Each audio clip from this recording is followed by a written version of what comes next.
পরীক্ষা তো দিলি, পরীক্ষা পাস করলি না কেন? হ্যাঁ ও মা তুমি দাঁড়াও, তোমারে মুই বুঝাই কইতে লাগছি। 365 দিন হয় এক বছর, এই 365 দিন হয় 52টা শুক্রবার, তাহলে আর কয় দিন থাকে?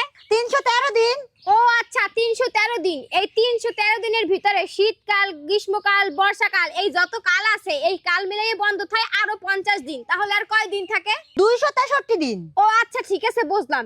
একটা মানুষ যদি দৈনিক 8 ঘন্টা করে ঘুমায় তাহলে তার বছরে খরচা আসে 122 দিন, তাহলে আর কয় দিন থাকে?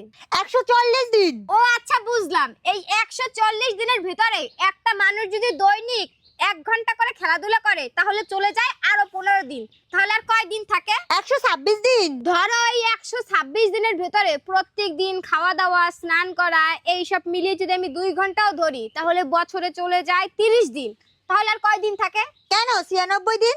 আচ্ছা ঠিক আছে, ধরো আমরা প্রত্যেক দিন কথা বলার পেছনে